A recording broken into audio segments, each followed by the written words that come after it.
the top of the hour. Now we're Welcome to the Ron and John Show, brought to you by Veterans Lending Group, and I'm Ron.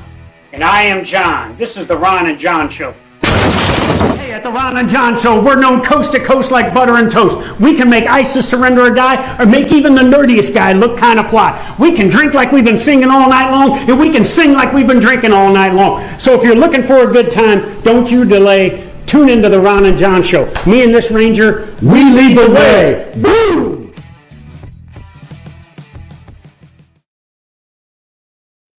Boom! And here we are, brother. Another show. You know, I know you're traveling, brother, but I got you covered from all the way out here. Yeah, I you know, United Airlines looks down on you bringing weapons on the plane. So I couldn't bring an E-tool, couldn't bring a dang Indonesian battle axe, couldn't bring a Sig Sauer. All I could do was, bring my fulvic acid water. Yeah, dude, what do you think of that intro, man? Yeah. I love that intro. That is fantastic. I mean, it meets the energy, the explosions, the booms, our guests. I mean, it really does add up our show. I mean, Haley did just a fantastic job in there. We got to get that one shared out. So that boom, that explosion, that was my heart when we were doing PT with Centurion Company, man. Yes. That bad boy. If I had to do any more burpees, man, my dang stuff was going to explode, brother. You know, right? You know what? And shout out to the Centurions. There we go. Boom. There you all are. Boom. And what a man. They kicked our ass. I mean, I'll say that. I mean, it was a good one. They didn't, still standing, but that's right. Man, it was it was a hell of a PT session, well worth it, and as well as the discussion afterward. Got to hand out a bunch of product as well, right? Absolutely, yeah. I gave out a lot of swag, man. Some Zen drinks, some Lifeway drinks, some Muscle Mac, protein-rich macaroni and cheese with MCT oil. That's right, and probiotics. Right. Love your guts, buddy. That's right. We had that. And that was, let's see. Then we jumped into, you and I jumped into a smoke session on Friday morning. That's right. So it was awesome, man. So, my PME hard gauntlet, get with the movement. Yep. And, my Ranger buddy here joined me. And we had two 17-year-old young gentlemen join us, Sam and Max. And I don't know what those little fellers, I don't know that they knew what they were getting into, because that kettlebell crusher is it is an exercise in pain management. If we smoked that, I mean, I was looking at, and them dudes had 53-pound kettlebells, and, their arms were, small enough that I could rip them off and pick my teeth with. They were, right? Not large, but they're mighty. That's right. Hey, I give them credit. They were all heart, brother. They were. Dude, but you and them water jugs, man. And then your knuckles, it looked like you had been scrapping. A little bit, good healing up there, but it was the transition in the air, that part I didn't really account that there was some plastic in that water bottle, a handle that didn't get shaved off, but we pushed through it, make it happen, and we did. To our audience, I've got to explain. So Ron, in lieu of kettlebells, uses these big ass water jugs.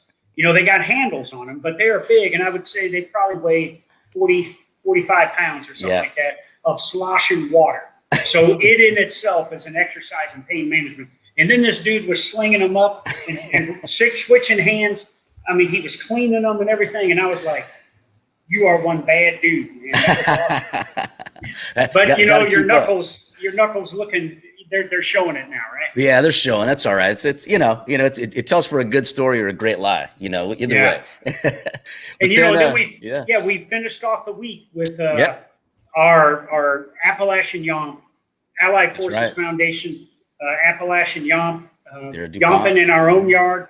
Our good buddy Ranger Pete Quintanilla and I, we're on the Allied Forces Foundation board, and we had you out there, brother, and we had a total of 11 people out there. But more importantly, we raised money to support our wounded, ill, and injured, and we exceeded our goal. So it was all around good. And then when we got done, we had some good refuel with Lifeway drinks and also some Pabst Blue Ribbon, man. So it was a good event after hiking all those miles, man.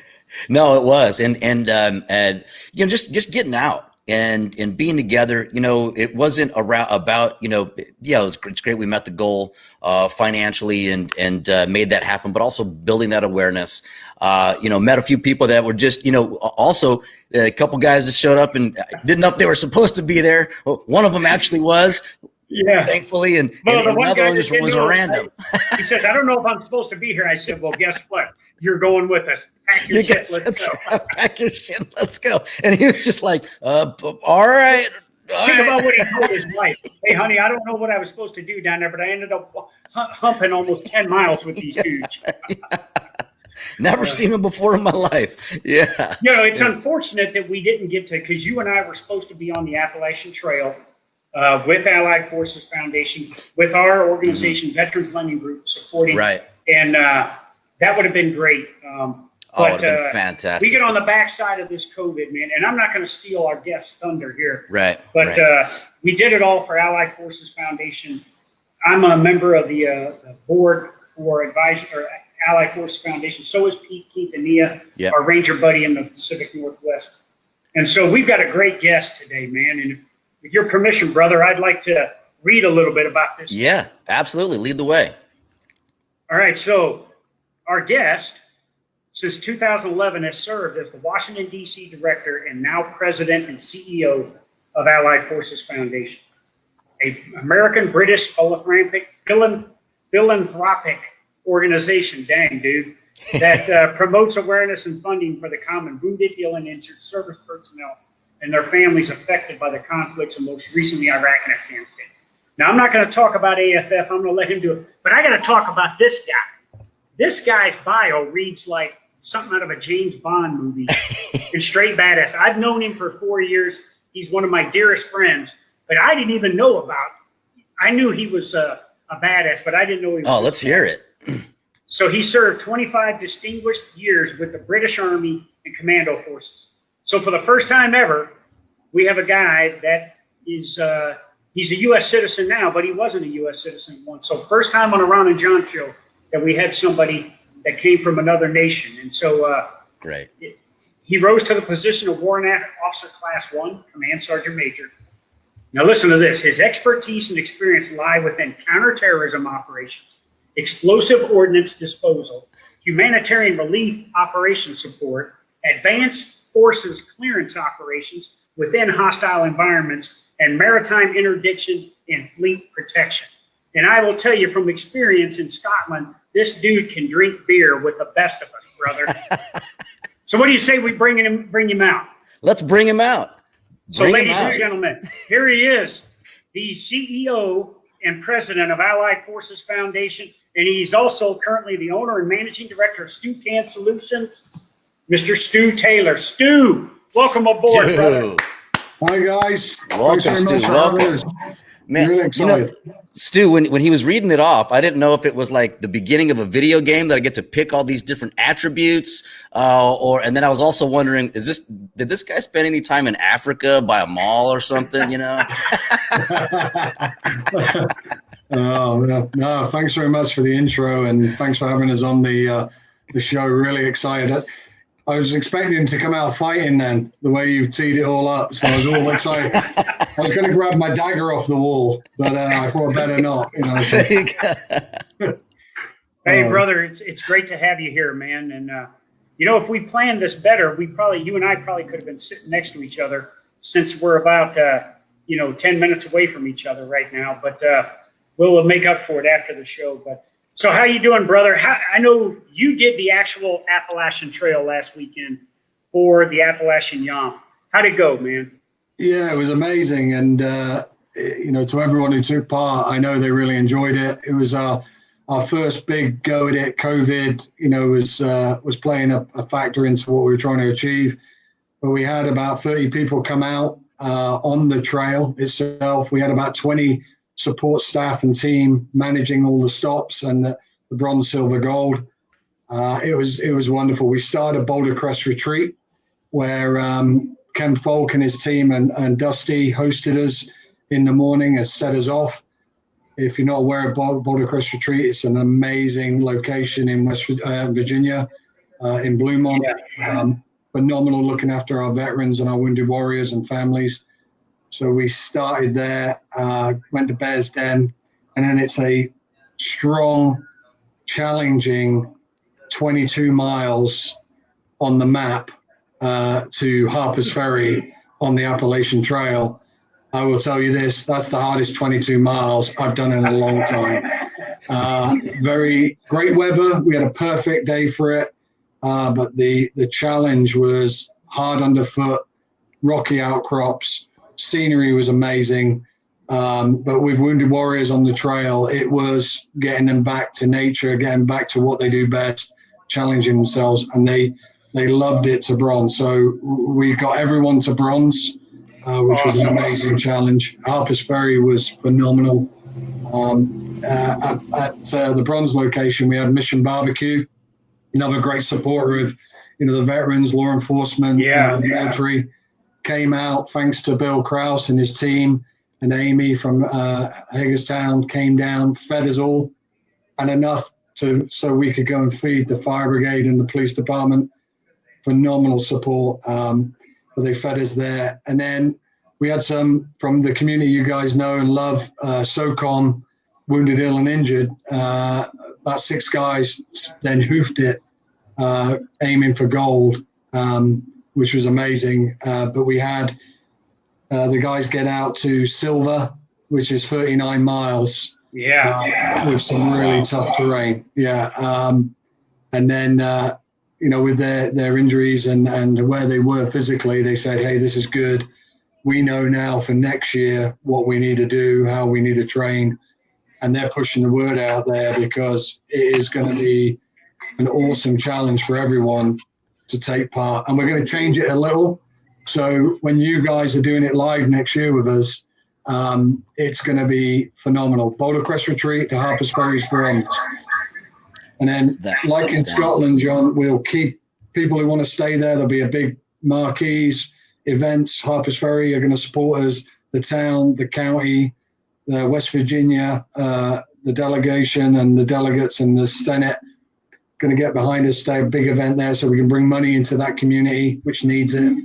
But if you're strong enough and you want that challenge in your team, it's a reverse leg, bit of a loop put in, back the way you've come. So we've got a good safety net in there, all the way back to silver, which is at checkpoint 2, and then gold back at Boulder Crest Retreat, where we'll bring everyone.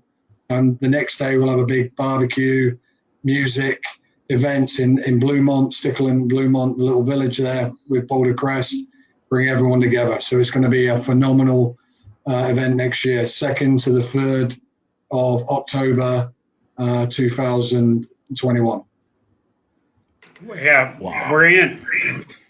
Absolutely. That's phenomenal. So if you could just share with our audience, what the 𝘬𝘠𝘠 is about, what's its purpose and why, where did it originate? I guess, couldn't do it this year because, can't go to Scotland, but if you just fill everybody in how cool this really is. Yeah, so sure. So 𝘬𝘠𝘠, first to lay, a bit of myth and history behind 𝘬𝘠𝘠, the term. So YOMP, 𝘬𝘠𝘠 is your own marching pace. Royal Marines, Commandos, and the Scottish Highland regiments use that word up in Scotland, and it's called 𝘬𝑠ing. The army call it tabbing, humping your gear, but the Commandos call it 𝘬𝑠ing. So if you go to Scotland, like John and I have been a couple of times, and we've done the event in Scotland, it's across rough, hard terrain where you're putting your body, your mind, your whole spirit behind getting from A to B. And the reason we're doing the Appalachian 𝘬𝘠𝘠 here, our great friends in Scotland, the Army Benevolent Fund, do the Cateran 𝘬𝘠𝘠, which we take wounded and injured from the US and our allied partners under the AFF, the Allied Forces Foundation, and we take them to Scotland to take part in the Cateran 𝘬𝘠𝘠, which is 54 miles across the Scottish Highlands in Perthshire.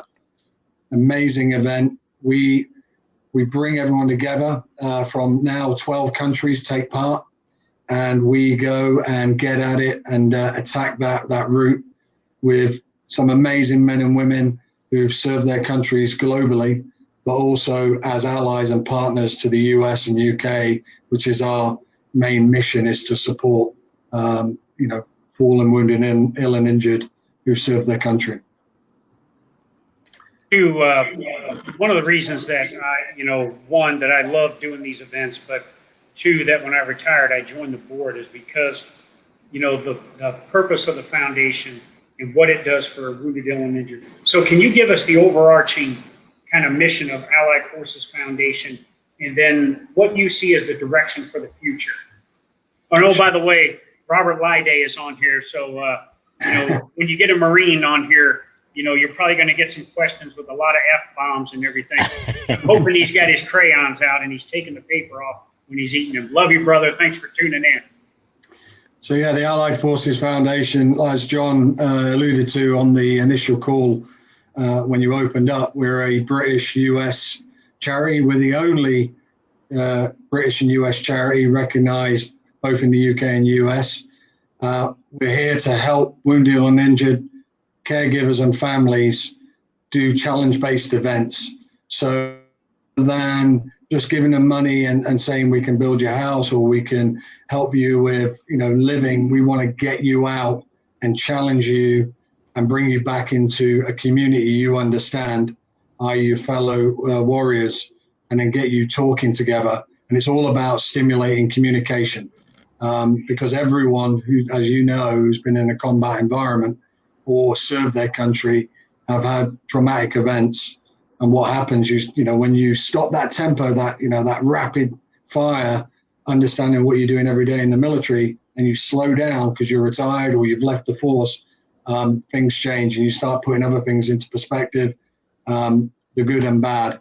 So what we try and do is get them out, get them into a team they understand, an environment they understand, and then get them talking. We've had great examples of that over the years. Former Green Beret, I used Justin, left side paralyzed, was really nervous about coming out because he had a speech impairment because of his head injury. He got shot in the head. By the end of the week, Pete, John, remember this, we couldn't shut the guy up. He was loving life, he was engaged, he wanted to get back to his group, to third group, and start hitting things again and say, hey, I want to get back in the fight. He wanted to leave on his terms rather than be medically withdrawn.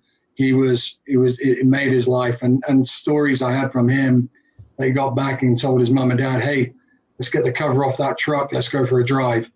Before he came, he didn't want to do anything. And now he's fully engaged down in Texas and really, back in with the community he loves. So there's lots of stories like that. And what we try and do with the charity, one of our missions, we're all inclusive rather than we don't handpick. We work off a mentorship program. If you know somebody, we don't say just get one person, get a team, get 4 or 5 people from your community, bring them to the YOMP. You'll be their mentor, you'll look after them. And then by the end of it, they'll embrace not just fellow Americans, but Georgians, Ukrainians, Danes, Brits, Jocks, Australians, Canadians, and the list goes on. And they learn from that, and they've got this international partnership which they had when they were serving. And then you leave and everything stops. It doesn't stop. We can still embrace that. And that's really our mission, is to get people out again, like you did this weekend. Anyone can go for a walk, but sometimes they just need something to push them over that step, over that cliff, to say, hey, we've got this organized, just come out, do a mile, do 2 miles, get on your hand bike, and we don't just do the YOMP in Scotland, the Appalachian YOMP here. We do the Marine Corps Marathon. It's one of our big flagships. Unfortunately, it's virtual this year. Remember that, Ron? Yeah, Ron's ready. Look, yeah, Ron's signed up. He's there. I saw you typing it in. Shit. But we've done, and we want to do again the Kiev Marathon, where we took US and Polish and UK wounded warriors to take part in Kiev, which was amazing with our Ukrainian brothers and sisters. and they hosted us. General Gorillov, phenomenal supporter of what we're doing. We've done the Denmark Warrior Week, where we take wounded warriors to Denmark, and that's getting at it like an Invictus Games, loads of challenges. So we bring everyone together, and we're just a vehicle in this instance to get them there. But we're setting up a new event in Georgia, the country, where we're going to do the Silk Road Challenge with our Georgian wounded warriors who've come to all our events since we started the charity. Same with the Danes. And then also we want to get at doing the Gold Coast Challenge or Sydney Marathon in Australia with our Australian Defence brothers and sisters. So it's a global charity where we're trying to embrace what's already there, and finishing with our model, why we're totally different to anyone else out there. There's already infrastructure in these countries. There's already capability. There's already the landscape. There's already a workforce. So what we embrace, like Scotland, like here, we use active duty and veterans to come out and support us. We ask that the MOD or DOD or the Australian Defence Force or the Georgian Defence Force or the Ukrainians house us, so we reduce that cost. So as a charity, we're a small charity, the more we can reduce, the more warriors we can get there. So Scotland, for example, we started with 6 and now we're up to 150. And that's because, the Scottish support team we have there from 7 Scots, which is a reserve regiment with the 51 Brigade, Scottish Brigade, host us, the Scottish government support us, and the the UK embassy here and the Scottish government support us with all these programs. They give us accommodation, which is a cadet centre, and this year would have been Balmoral, where the Queen's residence is, and we would have stayed on the camp where the guards support the Queen when she's in residence. So that's free. We get transport, and we get drivers from the military, and we get their support, their chefs. All that then reduces massive overhead we have to pay, and we can bring more warriors from all our allied partners and the US to take part in these events. So that's what we do as a charity, and that's the model we try and build in all these other countries as well. Yeah. When one of the first conversations I had with John was, about basically, educating, service members of their benefits and kind of like a heads up of transition and that kind of thing. And I said, this is my vision is we could do this all over DOD. And he says, no, we're going to do it all over the world, and I knew right away why, because, coming from, almost 38 years of active duty service, that focus was there. But as John started seeing, the situations and the problems that veterans are facing, is when he, jumped in, and he also, because he's traveled the world, seen what veterans in our allied forces get and what they don't have. For you, what was it, and why did what does your passion come from, and why are you here doing this with us in the United States? I mean, anywhere in the world you could be doing it, and doing this mission, and I could see where you'd get massive support regardless. But where did it start, and why here in the U.S.? So it's a great question. And first, I'd like to say, when you talk about the U.S., when people say, why is it such a great nation? When you come and live here, when you meet so many great people, I'm not even about the military here. Everyone I've met are great people. They're so patriotic. They love their military. They love what we do to protect them every day. What you guys both have done serving your country is phenomenal, and coming from Britain, where we're another, proud to say, a partner nation, we're in awe of what the US has got, where you are today, how you support your veterans, how you support your military, how you support the community wide, is why I do what I do. I did 25 years, like John said, in the British Army. Even though, and it doesn't matter if you did 2 years, 1 year, 6 months, 38 years, a full career, I didn't think I'd done enough. And what I wanted to do with the charity and the team we have around it is give back. And I don't think anyone should stop giving. It doesn't matter even if you're wounded or injured. I got injured in 2005. you've got to give back to the guys and girls who are in a worse place than I am, for sure. And what's key and critical is this charity is just a great opportunity to help not just the US and UK, and we're first world countries. We have everything at our fingertips. The VA here is amazing for what you've got. The DoD support is amazing when you're serving. The US people love America, love your troops. So you've got that. But there's countries out there, which John and I know very well, who serve alongside us, the Brits and the Americans, side by side, shoulder to shoulder, putting their lives on the line for freedom. And they don't get any of the benefits we see as given as the part of serving our nations. So that's why I do it, and bringing in all our allies. When I went to Georgia and Ukraine recently, our guys, when they go through Walter Reed or go through rehab, they get if they're amputees, they get amazing facilities, legs, rehab. Over there they've got 50-year-old man-made or handmade legs, which are no good. But these guys and girls come and do our events and don't even blink.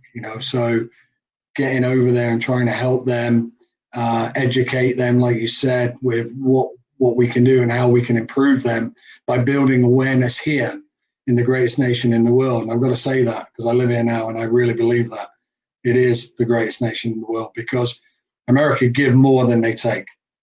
There's not many countries in the world who can say, hey, we give, but this country gives, and the people want to give and support their allies. So little things like that, that's what I do. That's my passion, and building awareness. America aren't the only ones in the fight. Brits aren't the only ones in the fight. We've got little countries like, I say, Georgia, 4 million people in Georgia, 35,000 in their MOD, and they're in Iraq, they're in Afghanistan, they've been going to Syria. And these guys have got a lot of wounded and injured, which no one knows about. And they've got a fight with Russia, their noisy neighbors who've accessed half their country. These guys are in it every day, same in Ukraine. And these guys are fighting every day, and they've got no money. So one thing I want to do is build that awareness up. But also some of the other smaller countries who've been side by side as, especially in Iraq and Afghanistan, Denmark, a lot of the guys and girls there, they are warrior. That's a warrior culture. They're very proud, and trying to change for them, getting out and understanding PTS. There's nowhere better in the world to understand PTS than that fight we're in here, mental health. This country, and John's been a massive advocate, getting out there and educating people. That is, let's get rid of the stigma. Let's help these guys and girls who really need our help, who are struggling at home. And that, what I found with this charity and the Allied Forces Foundation, we don't have a lot of money, but what we do have is great people who want to bring you out, and we'll mentor you, we'll help you, and we'll support you once you're out there, and we'll connect you with like-minded charities. We're not just one charity. We're a collaboration of charities. And what we want to do is with 𝘧𝗵𝘂𝘍𝑖𝑛 Foundation, with your foundation, with Boulder Crest Retreat, all these great organizations, UK ones like, the Army Benevolent Fund and BLESMA and all these other great organizations, make them aware they can go to other places and get the support they need. And that's what our mission is, really. I think the most fruitful thing, 𝘬𝘬𝘍𝑖𝑛's on board, Ron. So you got to make sure that, our guy that, in the end chair, well, there's Cliffy right there. Yeah, there it is. He says, no, look at the question. Go ahead. Yeah, he says, actually, you're about to get on him with this one. I'm getting ready to scunionize him. Okay, well, here we go. Are there any plans for a 𝘬𝘗 event in the JBLM area? John? Cliffy, my brother, 3 October, which was 5 days ago. Where were you at when Ron and I and Pete and all the other folks, Amy T. Meyer, the whole team were out there? And then a couple of strangers walked up and said, hey, I'm supposed to be for this event. Well, you're not there for that event. You're going to go hump 10 miles with us, all right? Where were you at back then, brother? Every time under COVID rules, every time that the foundation does an event, we are going to do a satellite event here in the Pacific Northwest, or there in the Pacific Northwest. And as we talk the future, Stu, and I know we're going to discuss this in our next board meeting about chapters, you know, and there might be an Allied Forces Foundation Pacific Northwest chapter that Pete and I kind of establish and get after. More to follow on that. But Cliffy, all right, every time there's an event, you know the deal, man. If there's one thing we do in the Pacific Northwest is we get out and carry heavy shit and ruck march, brother. So come out from under the stone that you've been under there, dude. He says, I thought that was a virtual event. Yeah, Ron and I got on Zoom and just acted like we walked out. Come on, Cliffy. Hey, but Stu, so I gotta say, okay, go ahead. Now Cliffy's got a question. Now he's got a real one, right? Yeah. Let's see here. All right. He said it's a question for Stu. He says, Stu, in your experience, how has the public perception and support in the UK been towards veterans of the recent wars in Iraq and Afghanistan? And would you say that is any different than in the United States? That's a great question. I mean, the UK were very reserved for many years. So loads of great friends and colleagues of mine who served in the Falklands came back to rapturous applause, and well done, you served your country, and then it goes quiet, and when you need support the most, it wasn't there for them. Iraq and Afghanistan changed because we saw a massive influx of wounded and injured and killed in action. And the public's, changed with its, not attitude, but it's, we're going to come out and be proud of our nation and fly the flag and tell everyone, we're proud of our military. And you've got to remember the reason it wasn't like that before. We had the problems with the terrorist side of things with Northern Ireland and the Troubles. So everyone was very reserved. You never really saw troops on the ground. You didn't see people in uniform. But Iraq and Afghanistan changed that. I would say, though, what's happened over the last few years has highlighted some of our gaps. Johnny Mercer in the UK, the MP for Veterans Affairs, just stood up, is a great guy, former commando as well, served his country multiple tours of Iraq and Afghanistan. He's doing a great job, but the problem is we're a long way behind the US establishing a full-time VA to support the wounded and injured and the veteran community. But as a whole, I think, the British culture, we're a bit more reserved, to this stiff upper lip. The only time we come out fighting is when our back's against the wall and there's no other option. We'll fight to the death then, but everyone else is very reserved, and that's even to the extent of patriotism as well. But I think it's got a lot better. I think we've got a long way to go to catch up the US and, be open about it and being vocal, really. The question there, be more vocal about if you've got a problem. If the community knows, then everyone knows. If you keep it inside, then you're the only one who knows, and you're the only one suffering. And I think Americans as a culture are very open, and want to engage, which I think we're starting to learn. And with TV, we're starting to embrace that as well. Watching more, reality shows in America, you can see how, better attuned you are as telling people what you want. Goes back to in America, just as to understand the British culture. In America, if you don't get what you want, you don't pay for it. This isn't good enough.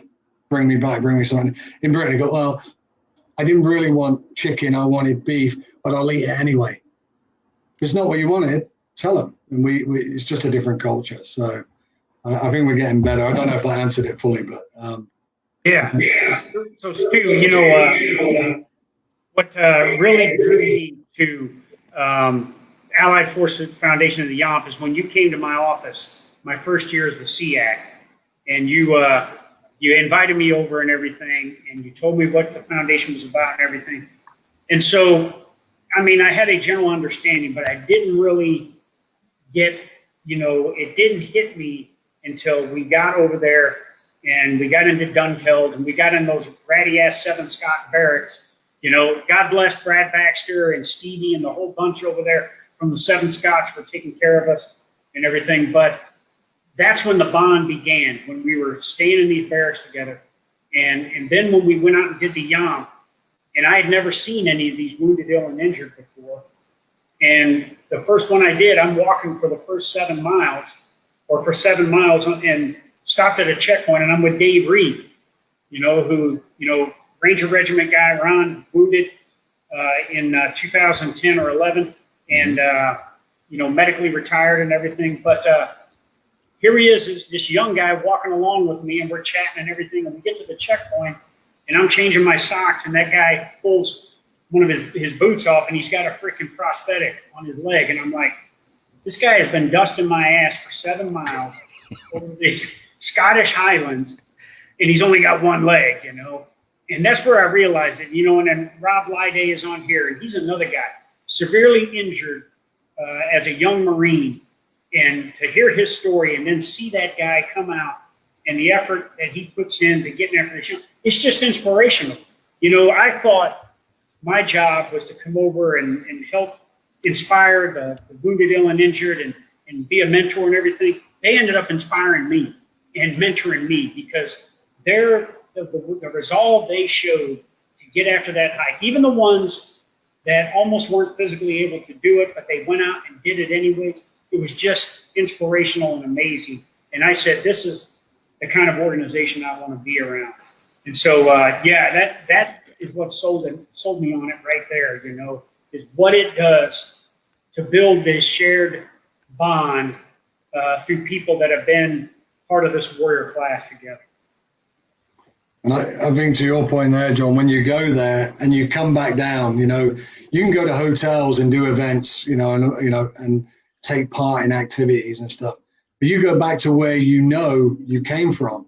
Hey, we're in a barrack room and there's 10 guys, 20 guys in a room, and they're on top of the girls. We've got 10 or 15 girls in a room, and start a bond again. Hey, I need your hairdryer. Or Pete, for example. Hey, have you got another tube for my leg? My stump needs this, and they start bonding, sharing, and they have a couple of drinks together and they start communicating again. And that's where it's critical. You can't do that when you'll go to your own hotel room. You're not going to do it. Come and what we don't do is this big, let's have a 𝘵𝘠𝘮𝘵𝘠. Let's have a fire and we all sit around and you tell me a story. Well, we call it Tommy Two Shits. Everyone's got a bigger and better story than you. Yeah, my injury was worse than yours. We don't want any of that. Well, we want the guys to learn from each other, to share from each other. And they joke and they have fun. They have an amazing time. Because it's not just doing the challenge. All our events are a week long. So we take US or our partners. And when we go to Scotland, for example, we take these men and women with our team who supports in Scotland, Edinburgh Castle, VIP trip around Edinburgh Castle. We go to Stirling Castle. We go to William Wallace's monument. We go to Barrackburn or Culloden, where the battles were, and we talk through and we get guest speakers. We do a Highland Wounded Warrior Games with Dave Fox Pitt and Lord Peregrine Moncreiffe on Loch Tay. We were lucky enough to have Nicole Milowski, who's a former colonel aviator, call in from Lakenheath, some F-16s doing a training flight. I'll confirm that. John said I don't want to get shouted at. A training flight over the loch, the water spraying up, and the guys are tossing their caber and throwing stones and spears. But everyone can take part. We had guys, quadruple amputee from Ukraine, getting told he couldn't do anything. We said, well, you're going to do the YAM. He did bronze last year. Bronze, 22 miles across the Highlands, and he's a quadruple amputee. He was tossing the caber. He was doing archery. Everyone can take part. You don't have to be an athlete. Anyone can come and take part and join in our events. And that's the message we have. But, some of the other good things we do and try and bring, the team together, we do a dinner night at the castle. John's been there, and seen what these are like, where we have, one thing the British are the best at in the world, I'll say this, is pomp and ceremony. A top table, pipers, drums, sword dancers, 5-course meal, drinks, entertainment, fun all night. Everyone's in their service dress, so veterans and active duty can put their uniforms back on and be proud again. And be proud. And by the end of the week, everyone's made such great bonds, so many relationships. This year, the first time at the Marine Corps Marathon, we had the Polish Wounded Warriors come and join us. What great warriors, what great men and women. They were at it, they were attacked it, they all ran the marathon. Ironically, some of them were saying 10K. No, it's 26 miles. They were going, oh yeah, 10K. We were getting worried, and same with the Georgians, they didn't realize it was so far, but they all did it. They went out and attacked it. And that's what's great about it. Like John's hosted us at the Pentagon. CZ, the new SEAC that John introduced us to, want to host us. John looked after the guys and girls. If you come from all these great countries, and even US citizens and US military never had the opportunity to go into the Pentagon and see the Hall of Heroes, to speak with John the SEAC and ask him pointed questions. And God bless John, he would answer them. When you got Ukrainians going, how are you going to help us? And John would answer. I'd be like, yeah, that political one, I don't really want to answer. But John would answer, and go into the White House, go into the Senate. Cheesecake Factory, one of our great supporters, feeding everyone at Cheesecake Factory in Arlington. You don't get that anywhere else in the world. Mission Barbecue, feeding everyone at Quantico, because we stay at the Marine Corps base, Quantico. The base commander, Colonel Will Bentley, we'll give you the accommodation. We'll look after you. We'll give you transport, and our Marines will escort you around. Where do you get that in anywhere else in the world? It makes you so proud to know men and women who are serving their country, and it's amazing.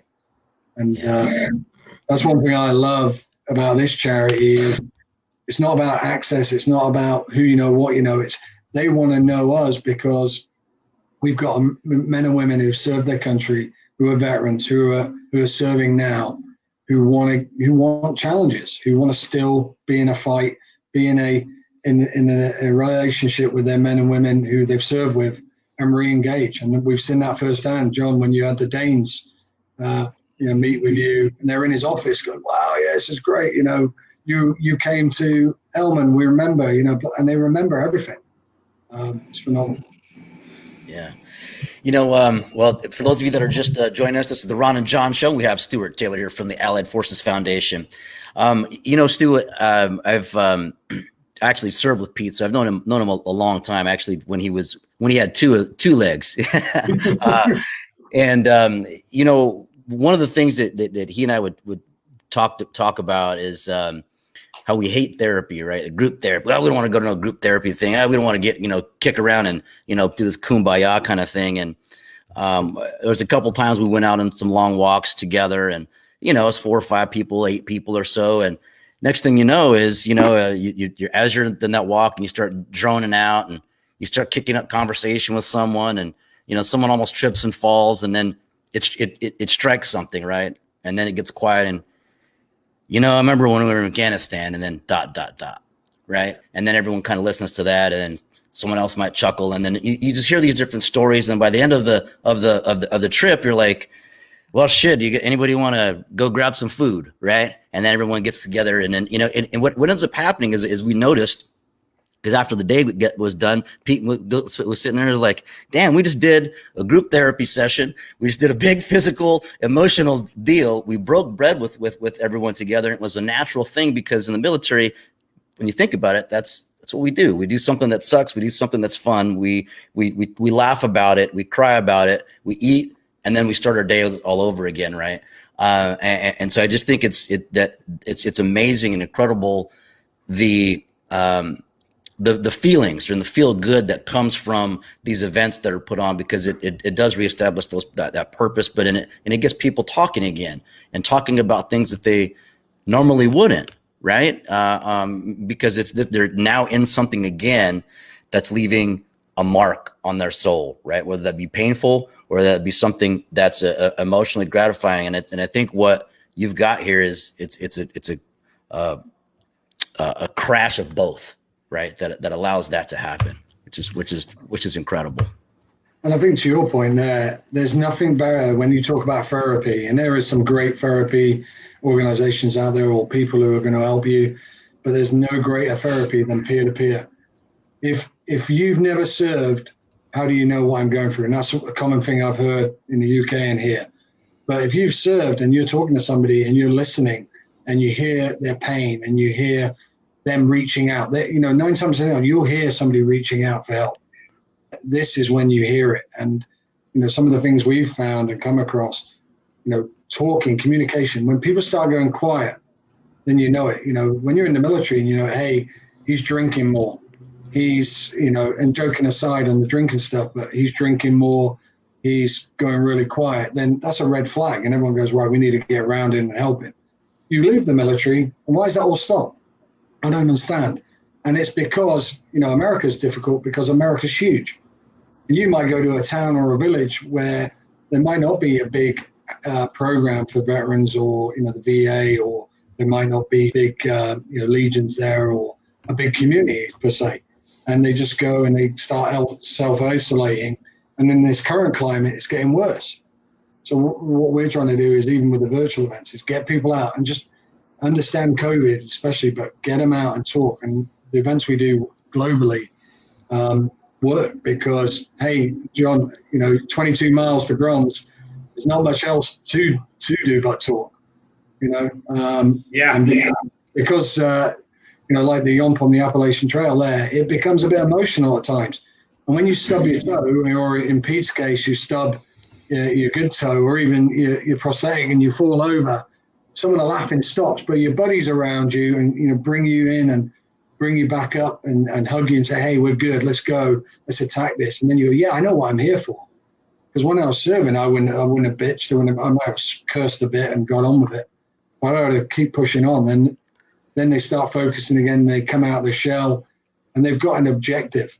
And what we put back into their lives are objectives, be it on the Yomps, be it on the marathons, giving them objective, and they do it. And they go, well, if I can do this, I can do that. I can, what you said right at the beginning, which I love, and what I've listened on a couple of your shows, transition workshops, getting people back. I think the last show you had, we're talking about how we can help guys and girls when they retire, and not just retire, but if a guy does a 5-year career or 5-year service and he's a rifleman, how can we transition that guy better? Because a rifleman, there's not many jobs out here for riflemen and mortarmen or, drivers or, not, the big skill set. If you're an officer and you've got a degree and that's fine, or you're a warrant officer, but if you're right at the beginning, how do we transition them better? And we've got to give them a purpose. We've got to make them proud of who they were and what they did, and then get them re-engaged. And that's what we try and bring into this program as well. But the last show, I totally concurred with everything you said. I was trying to type some messages, and because it's exactly true. You've got to have a focus, and it doesn't matter if you left at the top of the tree like John, or if you were like Rob we were talking about, who left and he doesn't know the direction he's got to go, and you've got to refocus him, realign, and give him a mission, and then they'll go at it. And that's, I think, what we've been doing quite well. And our alumni, we've got a really big alumni now who reach out, they stay connected on our networks. We reach into it all the time, telling them about the events. We're looking for mentors. And that model really works. And they're pushing that around the community. That's awesome. Hey, so Stu, the thing I love the most about the Catamaran Yomp is, that with Baxter and Stevie in the bunch over there, every time you come to a checkpoint, you end up drinking Scottish whiskey. Scotch whiskey, I mean. And, when you talk about, just the communication and everything, sitting there and doing a toast with your brothers and sisters that you're walking with, and then those that are, supporting you and everything. And there's just nothing finer. And knowing that you still got a lot of suck to go on, you talked about the Danes, and I remember the senior Danish enlisted guy that was there.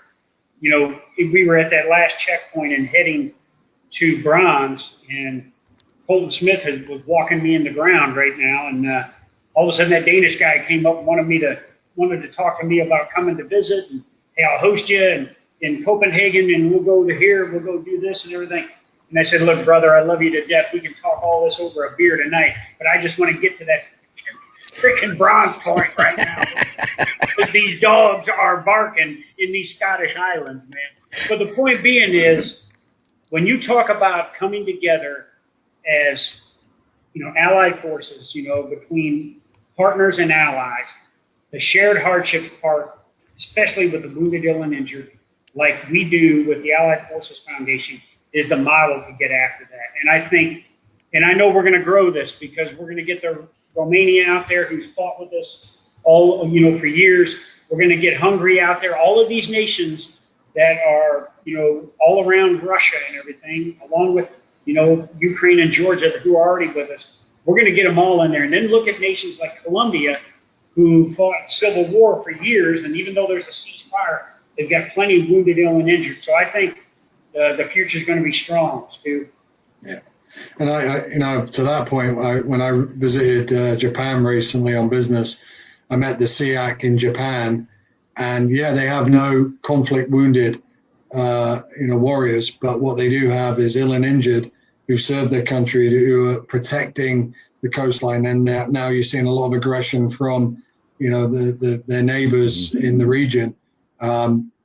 They're starting to say, hey, we need to get programs put in place, for our serving and active duty and our veterans with mental health, with, physical injuries, and they want to get involved with us and doing something in the region. That's why Australia is critical for me to build a program there. And we've had Australia Defence Force doing our events, Marine Corps Marathon. We had guys and girls come to Scotland, do the YOM. If the COVID wasn't happened, I knew I'd have had Tony and Pete and Phil over there coming over to take part in this. But all the embassies in DC who we've engaged with are fully supportive and want to get involved. And that's what's really positive about this, because every embassy has a defense team, a defense staff, and they recognize number one on their agenda, yes, is partnership with the US and our allies, but looking after the care of our veterans and our wounded and injured and our service members. That's their number two agenda, because if you don't retain them and you don't look after them while they're serving, you have a sour taste in your mouth, and then, you're not going to get people, men and women, joining. And this country and the UK need troops, because things aren't getting quiet out there. It's starting to increase. Troubles are always going to be at our doorstep because we're free. And a lot of countries want this freedom. When you taste it, you're never going to let it go. And that's, again, to places like Georgia, Ukraine, Hungary, Lithuania, these tiny countries, Estonia, they're like, no way would we ever go back. And that's why I want to bring them over. We've been talking with them, with John's help now, and all the great work Pete's been doing, and our team in UK, Nicola, Damien, and our big supporters as well, our big sponsors. They see that and they say America's only stronger with all its allies around it. And I think that's what's been good for us. And Phyllis Wilson this weekend, who is on our board, but she's the chairman of the Military Women's Memorial at Arlington. The big curved arch at Arlington when you go in, that's a women's museum for the military. She came out and volunteered at time. She's the chairman of that organization. Over the weekend, she managed and ran all the stops for us and all the checkpoints. Phenomenal lady, and her team are phenomenal. But little things like that, you can help in so many ways and help the community. You don't have to come and walk it. You can be a supporter. You can, can help by volunteering, driving, etc. And that's why I really like the event.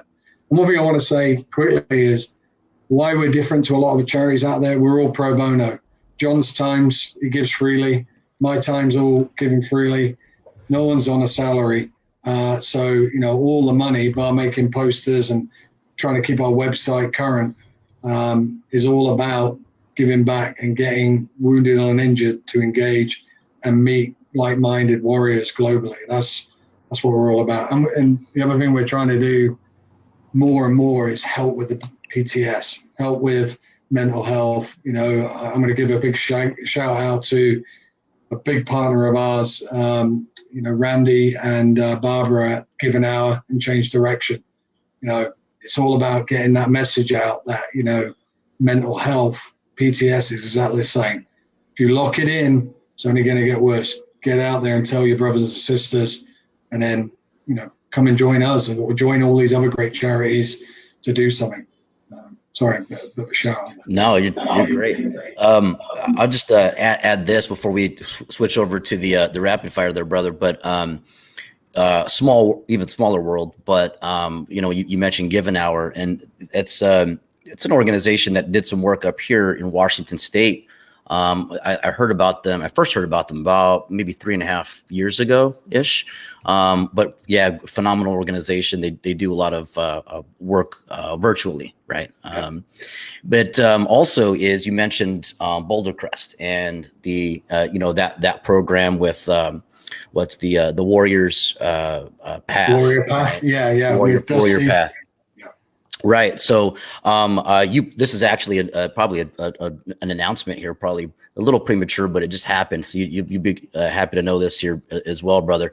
But I was just voted into the board for the Permission to Start Dreaming Foundation just the other day. And the Permission to Start Dreaming Foundation has a very sizable grant with Boulder Crest to actually create a warrior path here in the Pacific Northwest. And, with y'all's help, we're going to need as much help as possible. I think it's phenomenal timing that we have something like this, going into motion, and something that we can perhaps create on a national scale simultaneously, if timed correctly. So I certainly look forward to further conversations on that, and we'll bring Leslie and the team out here on a show or something like that, and we'll jump into it and talk about it a little bit more. But I just wanted to leave with that. Thank you so much, Stu. Really appreciate what you do. It's incredible. Go ahead, brother. All right. So this is our rapid fire time, Stu. We're going to get off the subject. Oh yeah. Yeah. So I am ready.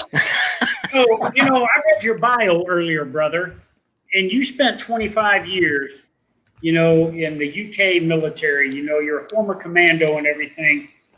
But for the last 5 years, you've been an American citizen, man. So, I gotta have a discussion with Glenn Houghton, man, because we keep stealing the talent from the UK and bringing them onto the US team here, man.